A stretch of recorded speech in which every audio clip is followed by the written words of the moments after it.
Anong kabaliwan na naman ba itong ating naririnig ngayon, mga kababayan? Akalain nyo, sa likod ng imahinasyon nitong mga taga-media, mga kababayan, sa mapagtatanong nila. Mukhang accidentally na suggest nila, mga kababayan, ang perfect na escape plan ni Ngagba para hindi siya makulong, mga kababayan, sa susunod na pagbaba niya sa termino. Dahil natanong, mga kababayan ni Alvin El Chico, na posible ba daw tatakbo itong si mga kababayan? Si Bongbong Bangag Marcos sa pagka-vice presidente. Katambal niya si Lenny. Para mga kababayan? Para mapigilan ang pagka-presidente ni Sara Duterte. Dahil ongoing na daw ang kanilang usapan, mga kababayan ni Bangag at ni Lenny. At eto na daw, mga kababayan, ang ultimate na unitain. Oh, makes sense, mga kababayan, dahil kung magbi-vice presidente itong si Bangag Marcos, hindi siya pwedeng kasuhan. Dahil mayroon siyang immunity, mga kababayan.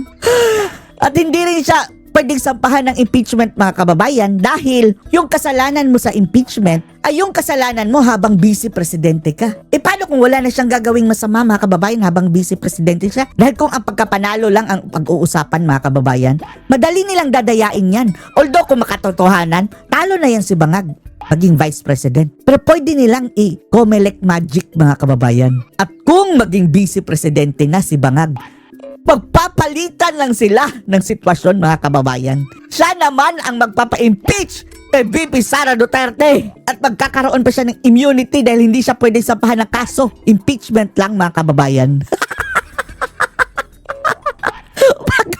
Huwag niyo sabihin kay Bangag yan, ha?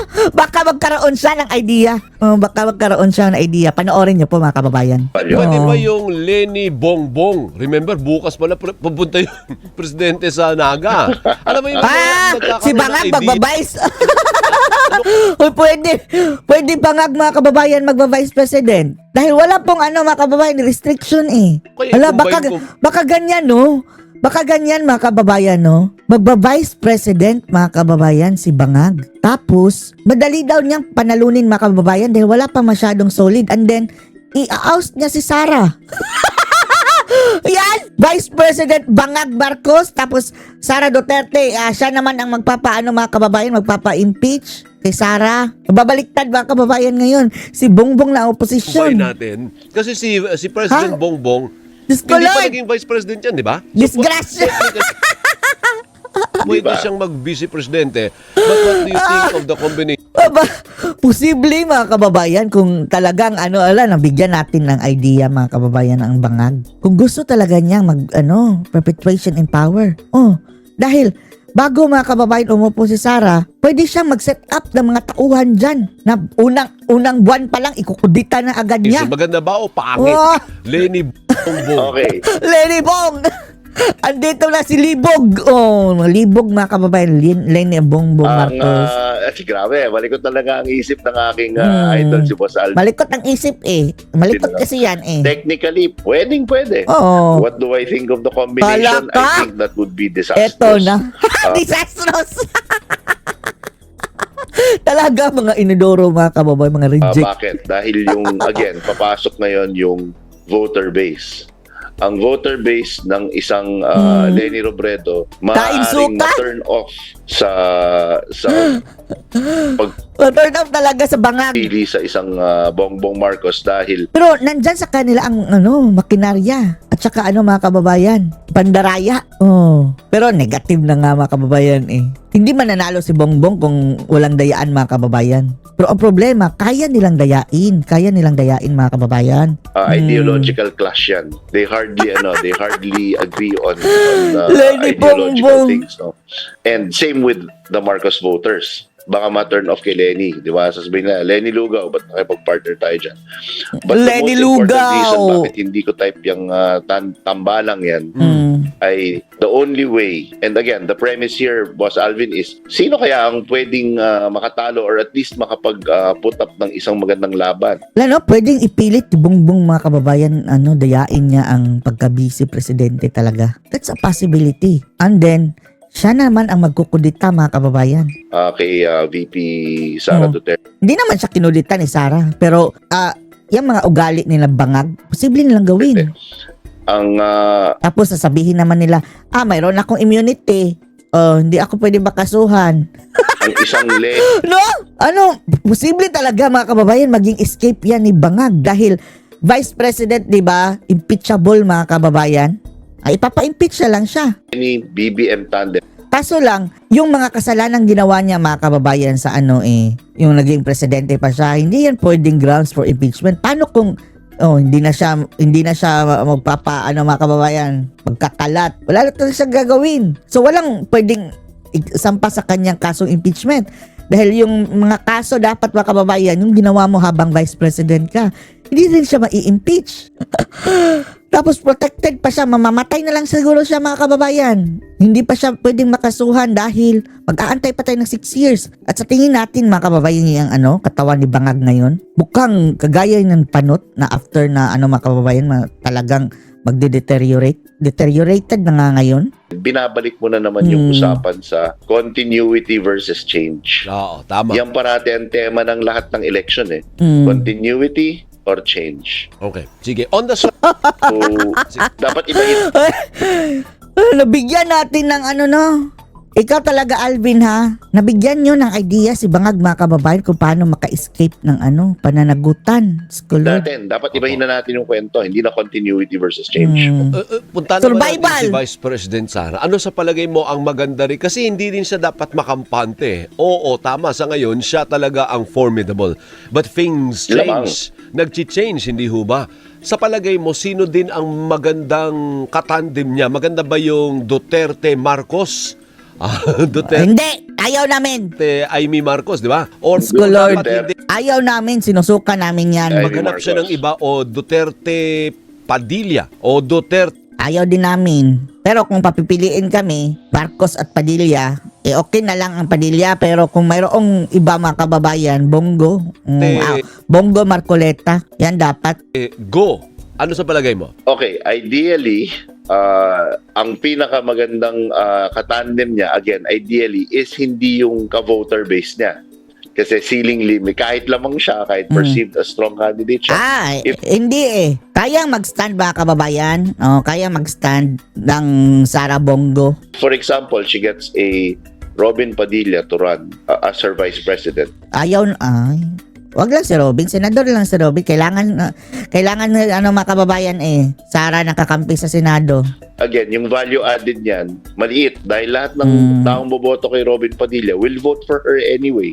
Boboto rin naman siya So, ideally, dapat hindi. But that would be a formidable tandem. I think that's a more formidable tandem than yung fino-float ngayon na Duterte Marcos. Ayaw namin Marcos, yan. Amy Marcos, not BBM.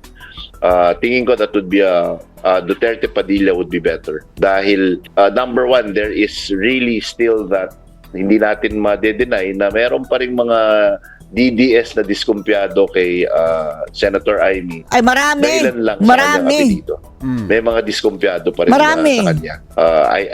Again, time after time, Tama na, Marcos. Enough is enough. Sasabihin niya mga kababayan na i-redeem nila ang kanyang pangalan. What is there to redeem? Nothing's to redeem. siguro naman napatunayan na niya ang loyalty niya kay Vice President Inday Sara Duterte. Inupakan nga niya yung sarili niyang kapatid Pero hindi yan enough. sa entablado. Pero kahit papaano, yung mga DDS, meron pa ring hesitancy Talagang, Dahil lamang. hindi talaga. Wala talaga kaming tiwala. na isa siyang Marcos. So I don't think that would make a necessarily good tandem. What about Duterte Bongo. Marcoleta? Yan. Pwede. Well, again, The same side, pero maganda pwede. dyan, I like that tandem in only, well, not Wag mong sabihin, Duterte, kung gusto mo talaga makakuha ng sa kabila. Duterte, Lenny, animal. O Duterte, pagpag, I don't discolored. like it, but it makes sense because you're pairing again two candidates na possibly can Di bali na. Malakas naman mga kababayan ang dalawa. Kaya nilang mga kababayan. Kaya nila makakuha ng boto. Talaga. Si Bongo lang ang number 1, di ba, sa mga survey. complement each other. Kasi habang ang new image, nagre-repackage ngayon si Vice President Inday, napansinin nyo, very cool, calm, collected. Ganyan ang inyong Cool, kanyang calm, image, di ba? Very measured sa kanyang pananalita. Si Senator Marcoleta naman, yan yung pwedeng umupak sa mga kalaban, yan yung pwedeng firebrand, yan yung pwedeng Oo, talaga no, si Senator no, Marcoleta, palaban talaga. yan yung pwedeng pagdebate, siya yung sisipot. So, nice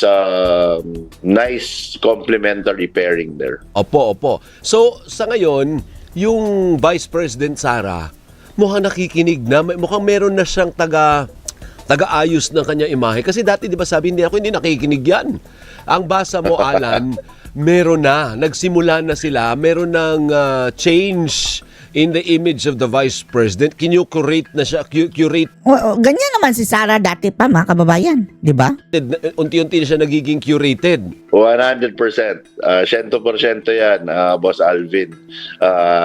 Mula sa pananamit, pati sa, I'm sure, pati sa pananalita, sa kanyang demeanor, I'm sure kinukurate na yan. Kasi siguro, again, 100% naman siguro nakita nila, meron silang tinatawag nating listening tools. At nalaman nila na ang isang Vice President Sara Duterte, pag kalmado, pag medyo may konting lambing, that tempers her tapang, mas pumapatok sa panlasa ng Pilipino. Kaya siya yung all fire, all aggression. Gusto namin all fire at all aggression. Sa totoo lang, dahil naman talaga mga kababayan, hindi na dadala sa pagiging kalma itong problema ng ating bansa. Ang daming sakit ng ulo, ang daming magnanakaw. Dapat nga pinuput, dinudutang dinimes yung mga taong yan, mga kababayan. The unhinged version of Sara Duterte, medyo hindi pumatok sa Pilipino. Medyo may maraming Yun yung nagmura, di ba? Yun yung nagmumura siya. Hindi pumatok. Sa Zoom ba yun? Ikaw gusto mong murahin? Kami na mumura sa'yo. Yes, nagmumura sa Zoom na may duro-duro. Medyo naano sila doon. Kayo lang naman. Kami napabilib kami doon, mga kababayan. Sila lang ang nagsasabi dahil right from the start, ayaw nyo talaga kay Sara Duterte. Kahit pa, mga kababayan, maging madre yan si Sara, kamumuhian pa rin nila. Hindi yata karapat-dapat tong mamuno sa ating bansa. Pero it's there. Sabi ng mga dilaw din. Alan, it's there. Nasa internet na yun. You cannot Sa tingin nyo, turn off yun, mga kababayan, sa atin? Hindi. remove that anymore. Once on the internet, forever on the internet. And you can be Gusto nga namin ulit-ulitin para lalo kayong maasar. Pati na yung may ginulpi siyang sharing. 100% again, nakakatatlong 100% na ako. Gagamitin niya ng kanyang mga kritiko at kanyang Sige, gamitin nyo. Kagaya ng ginamit ni Trillanes, mga kababayan, yung pagmumura daw ni Tatay Digong. Talaga siya, nagpa-advertise. O lalong sumikat. Kalaban sa Tatay Digong. In the ramp-up. Magsasawa tayo dyan sa ating social media feeds. Paulit-ulit natin makikita yung unhinged moment na yun. And one last, bago kita pakawalan, is the Vice President invincible in 2028 or there's no such thing? Yes, invincible. Kaya nga ang ganda ng lead-in natin sa interview na to eh. Boss Alvin, pinag-usapan mo yung tennis. Sabi mo, ang tennis, you take it game by game. Kahit ano pang ranking yan. Si Alex Ayala, kaya namang talunin ang number 4. Yan yung lead-in mo bago tayo na gano'n. Ganon din sa politika. In politics, the only thing that is certain is that things are uncertain and unpredictable. 2 years is a But long ibahin niya dito.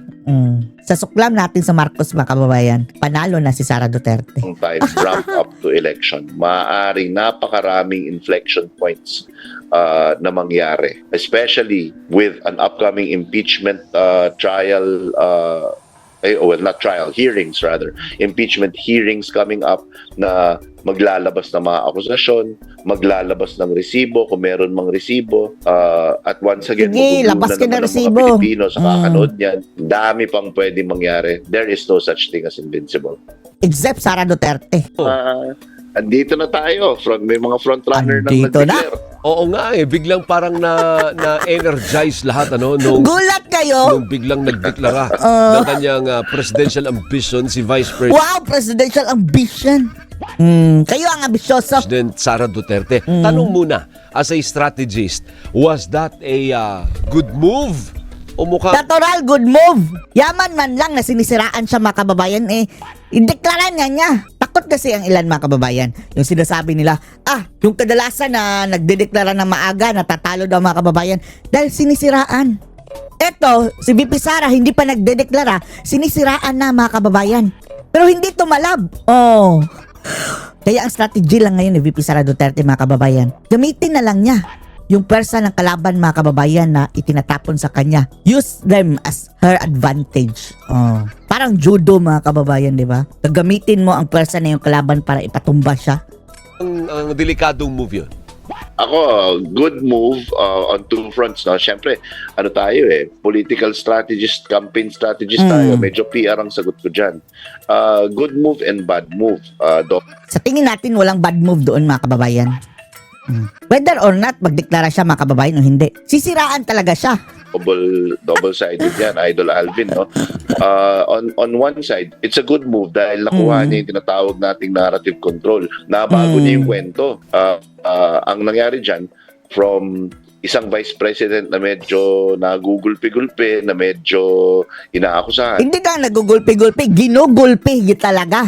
At ngayon mga kababayan, alam nyo ba yung mga mga reject, yung mga dilawan, mga pinklawan mga kababayan? Nagpaplano na ng early announcement na rin daw mga kababayan. Hindi na rin mag-aantay ng December at next year. Na iba niya, naging ano siya ngayon, leading presidential candidate. So biglang lahat ng tao ngayon, pag pinag-uusapan si Vice President siya lang ang leading. Ang tingin sa kanya ngayon, mula nag-declare siya, hindi na, ano kaya mangyayari sa mga akusasyon? Ano kaya mangyayari dun sa confidential fund? Ako, magkakahiring na. Ngayon, ang mga topic, paano tatalunin si Inday Sara Duterte? Sino kaya ang makakatalo sa kanya? Biglang na-shift ngayon to leadership. Tapos on the other end, good move din yan dahil nagawa niya yung tinatawag natin sa industriya namin na hanging a negative. Hanging a negative. Sa kanyang mga kritiko. Yan ang sinasabi natin mga kababayan. Gagamitin mo na lang yung mga atake sa'yo to your advantage. Dahil hindi tumatalab mga kababayan ang mga atake sa kanya. Hindi tumatalab dahil nasa likod niya ang taong bayan. Hindi naniniwala sa mga panira laban kay VP Sara. Alam niyo kung bakit?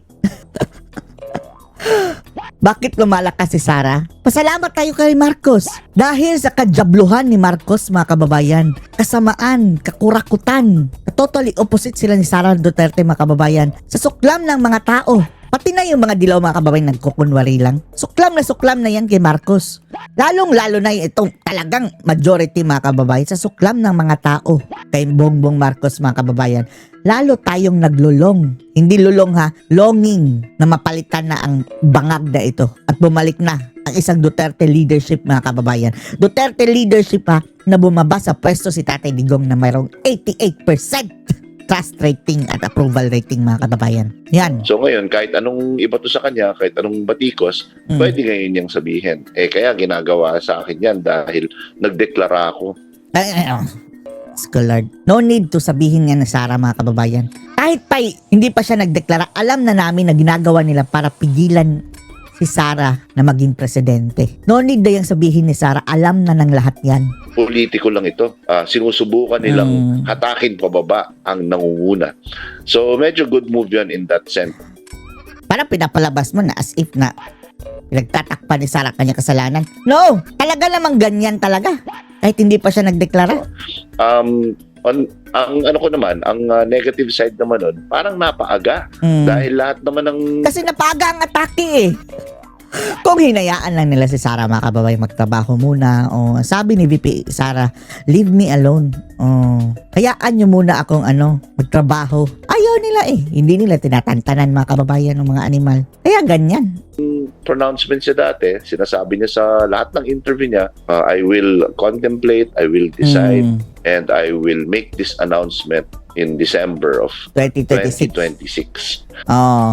Yan ang initial mga kababayan, pero hindi tinatantanan eh. So, usual Duterte playbook yan. Yung nagpapantay, medyo may konting pakipot, medyo para magkaroon ng clamor, magkaroon ng sigaw ng Matagal na ang clamor namin kay VP Inday. taong bayan. Please, tumakbo ka na. Lahat nag-aabang para sa announcement. May Ngayon, naghahanda na kami para sa excitement, election. may build-up. Oh. Ito parang nawala yung build-up eh. Pumunta na lang sa podium, hindi nga alam ng mga reporter mismo na nasa press con na yun na yung bombang papasabugin ng ating Grabe. vice president. At the last minute mga kababayan, no? Talagang, tulala lahat mga kababayan. Yung last sentence pa talaga mga kababayan, yung papaalis na siya, yanig. One-liner lang mga kababayan, yanig ang buong bansa. Pati sa ibang bansa mga kababayan, viral si Sarah. Okay. Pero So, good and bad. Alan, sabi mo kanina, ang tanong ngayon, para sa sino amin good, ang all ilalaban? Sino ba ang makakatalo dito sa Wala. Vice President na to? Kasi siya yung Kung itatanong mo kung sinong ilalaban, marami pwedeng ilaban. Pero kung tatanungin mo sinong makakatalo, walang makakatalo. frontrunner as we speak. Although mahaba pa, no? At so tanong ko, Mahaba pa yung runway. so sino nga ba? Well, right now, 'di ba? Yun yung naging tema ngayon ng mga usapang mga family reunion, mga barkadahan, tuwing lunch at tuwing almusal. Sino kaya makakatalo kay Inday Sara Duterte? Walang makakatalo. Conceptually, kung iniisip mo lang anong klaseng kandidato, siguro kailangan mag-combine ka ng isang proven performer. Oh, ang problema mga kababayan, walang proven performer. Lahat bumangag mga kababayan. Kasi ang makakatalo lang sa popularity ay performance. Huwag niyong sabihin si Leni Robredo. Problemado nga siya sa naga mga kababayan. Hindi niya ma-handle ang droga. Parang hindi niya kaya. Ipipilit niyo naman sino? Si Isko? Hindi nga siya manalo kay BBM mga kababayan. At sa tingin natin, hindi na rin tatakbo si Isko. Sino pa mga notable mga kababayan na Si Vico Soto. Hindi pa qualified sa edad. Oh. At isa pa, hindi rin yan mananalo. Lalong-lalo na't nasira na rin siya dahil sa kanyang titong si Tuta. Kung gusto niyo talaga ng performer, ha? Yung literal na performer. Si Vice Ganda nagpe-perform mga kababayan sa comedy show. Patakbuhin yung kabayo. Oh, mananalo si Vice Ganda kung karera mga kababayan sa takbuhan lang. Pero sa politika, Lord. Wala talaga. Walang pambatong maitatapat nila mga kababayan kay Sarah. Yun lang. Pag sinubukan mo pag inisip mo pa, ay, malalagpasan natin ang popularity at mass appeal ng isang Inday Sara Duterte sa runway na meron lang tayo papuntang 2028. Napakahirap na napakalaking, higanting bundok na kailangan mong tahakin dahil ang hirap nun. Wala na eh. So the only thing that beats popularity really is performance. Performance. O yung performer na lang. Artista. Meron kang isang proven candidate, good leadership track record, meron yung tinatawag nating aspeto ng crusader, pagiging isang crusader, at siguro dapat yan itandem mo sa isang taong meron ng popular. Sino pa posible mga kababayan? Raffy Tulfo. Anong na-perform yan ni Raffy Tulfo mga kababayan aside sa pag-hire ng mga Viva Max? Pagpopromote ng Robust. Hindi na nga mga kababayan natapos yung kanyang investigasyon sa PCSO sa Lotto mga kababayan, anomalya sa Lotto, performer pa. So ekis na. Yung isa pang tulpo si Erwin. Umpisa pa lang mga kababayan. Sometimes we have to bend the law. Sablay na. Sablay na. Sino pa? John Vic Rimulya. Anong piniperform ni John Vic Rimulya mga kababayan? Yung kanyang Ganyan, post? Ko Lord. Hindi nga siguro manalong senador yan si John Vic. Kulang sa mga kababayan. Kulang sa awareness. At performance-wise, wala. Bagoong Pilipinas. Bagoong na bagoong mga kababayan. So wala talaga. Wala silang choice kundi si Risa. Ayaw na rin nila si Risa na lang mga kababayan nagbo-volunteer sa kanyang sarili tapos halos ayaw pang tanggapin mga kababayan dahil naghahanap pa ng iba ang kanyang kakampi. Tingin ko yan ang winning formula. Kung ang mission objective, quote unquote, ay bigyan ng magandang laban o talunin man ang ating Vice Presidente. So sa mga players na nandyan sa palipaligid, sino sa palagay mo sa ngayon ang pwedeng may tsansang o makatalo dyan sa pangalawang Pangulo? Well, just again, no, following my formula, parang ako na nga yung nagiging de facto endorser, no? Sige, sino? Hindi, ito po academic discussion lang. Si Magalong. Sige, patakbuhin nyo si Magalong. Anong na-perform ni Magalong, mga kababayan? Aside sa nagpapasikat. Nasaan na yung mga pinagsasabi niya, mga kababayan, alam niya. Piniling manahimik ni Magalong, so anong performance niyan? Nakibangag, mga kababayan, sa halip na ibulgar itong kurakutan na Marcos administration. Nakibangag sa ICI ni Marcos. Sumakay sa kanilang, mga kababayan, diversionary tactic na ICI na yan. Po ito, yung pinag-uusapan natin. Wala pang Purely nagsasabi na magdideklara sila. Ano lang, diskusyon lang, usapang inuman. Sino man yan? Usapang kape kasama Oo. ang aking Inuman ng kape. pinaka-idol of idols na si Boss Alvin, no? Ang Ang Sino? dyan, conceptually, kukuha ka ng isang crusader type candidate, yung tinatawag nating ethical, may moral Posible talaga, no? Baka si Magalong makakakukunin nila, mga kababayan, ano? Kasi Magalong parang namamangka sa lahat ng ilog, mga kababayan, eh. Pati yung ilog ng mga bangag, mga kababayan, na puno ng korupsyon, binabangkaan niya. Tapos, pinoportray na ang sarili na righteous. Oh, tayo na ang nagsasuggest, ha? Kung si, mga kababayan, si Risa o Magalong, mas may chance pa si Magalong na, makahatak ng kaunting boto. Mas reasonable pa, mga kababayan. Si Risa, wala talaga. Bantot na. Sige, patakbuhin nyo si Magalong. Para at least, may kababayan, mayroong, seryosong kalaban si Sara. Oh, pero kami, wala ka extra sa amin na si Magalong. Dahil, pinili niyang manahimik, mga kababayan, eh. Kung binulgar pa lang niya ang mga pangalan, tapos yung anong nalalaman niya, yung sinasabi niyang meron siyang 67 na contractors o ganyan, contractors. Wala na pangalanan ni isa. Sabi niya marami siyang ebidensya, walang nilabas ni isa. As good as you are accessory to the crime na yan, mga kababayan, meron kang alam, tapos hindi mo sinasabi. backbone na maaaring walang bahid ng syempre, tumama itong mga scandals, etc. Nung kasalukuyang administration. So I'm thinking an outsider, maybe a Lenny Robredo, even a Risa Ontiveros. Wala eh. Lenny, wala na. Talo na nga si Lenny. Why not? Pero kailangan ang katandem niyan ay isang merong mass appeal na proven na at least may pangtapat ka. So the name that has been mentioned is one of the Tulfos. Si Tulfo? Wala na, mga kababayan. Game over na. Ito, mga Tulfo, mga kababayan, game over na ito, mga karir na ito. Ang bumoboto na lang sa mga Tulfo, mga kababayan, ay yung marami pa tayong mga kababayan na hindi alam kung ano talaga yung totoong mga, abilidad yung mga Tulfo, mga kababayan. Yung sa kanila, lagi namin nakikita sa TV, Tulfo na lang. Pero maraming tao ang namulat na dyan sa mga Tulfo. Senator Raffy naman, sinabi niya na conclusively, hindi. Hanggang senador na lang ako, ayoko ng higher office. Okay na sa kanyang Viva Max Kaya na ako dito sa Senado.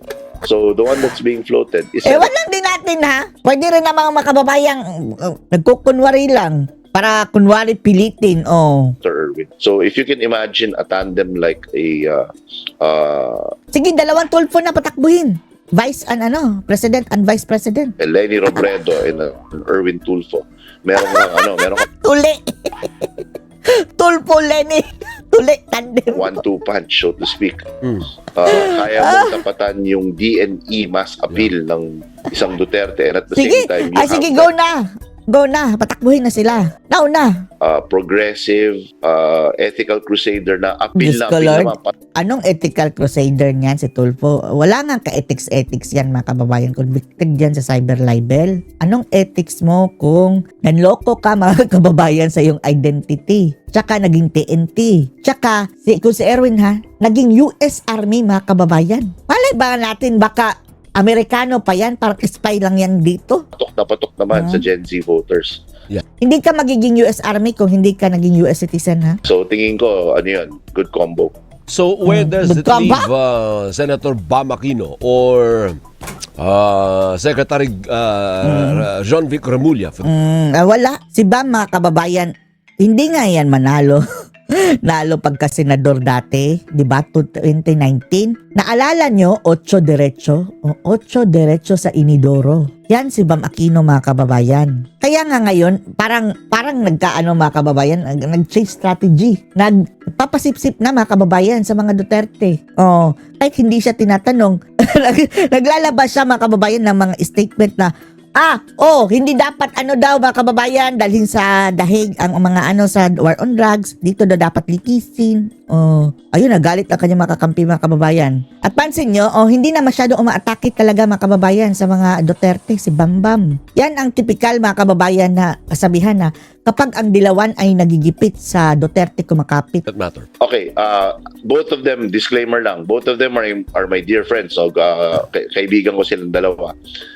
Kami hindi. For Senator Bam, if, for example, si VP Lenny does not run, kasi naglabas na rin naman siya ng pahayag na ayaw niyang tumakbo. Alam ni Bam, mga kababayan, ang kapasidad niya dahil alam natin na yung pagkapanalo niya sa 2025, mga kababayan, is still questionable para sa maraming utak natin, mga kababayan. Maraming tao. Pagkapanalo nila, pagpag nila Kiko Matising, nila Tuta Soto at Lacson, questionable. Huy kayo! Magagalit sa inyo! Magagalit sa inyo sila Tuta Soto at Lacson. Bakit hindi nyo daw kinukonsider?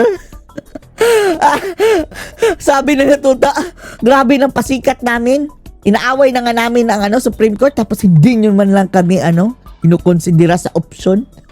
Senator Bam, by virtue of the fact na nakapag-number 2 siya sa huling halalan. Number 2, Diyos ko Lord.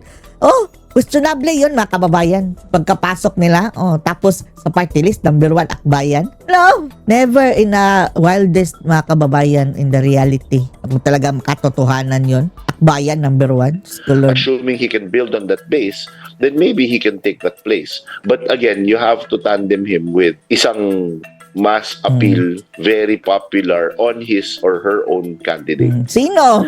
Hindi pwedeng, for example, Lenny Bam. Lenny Bam? Ang tawag namin dyan sa industriya namin ay ceiling limit. Pare-pareho lang yung bumoboto sa kanila. Walang naidagdag. Ano sila? Walang naidagdag. Medyo heavy term siya. Analog sila ng isa't isa. Mm-mm. So, no new votes. But if you pair them with somebody who can actually complement them at uplift them, makadagdag ng boto, parang ano lang yan Si Pacquiao, sige, kung gusto niyo na solid South. Parang pagluluto lang Kunin niyo si Pacquiao, bakit hindi niyo daw kinoconsider yan din? Di ba? Sabi nga anyway, nasabi mo, Boss Alvin, na parang nagkwekwentuhan lang tayo. Parang luto lang yan. Pag hinalo mo yung patatas sa kanin, ay parang walang value added. Tama. Pero pag Puro naglagay ka ng carbohydrates. seasoning, ng konting Karne. isda, di ba? Madadagdagan yung flavors, may enhance. So the same din yung Para sa mga nag-aalmusal. the same din yung prinsipyo sa Lenny Bam dun sa Lenny Ontiveros. Pareho lang. Absolutely. Ceiling limit yan because you got two quote-unquote progressives, quote-unquote liberal, oppositionist candidates at pinagsama mo. Pwedeng madagdagan ng konti, and halimbawa na lang ang ating Puro mga administrasyon dilaw ay Puro mga dilaw.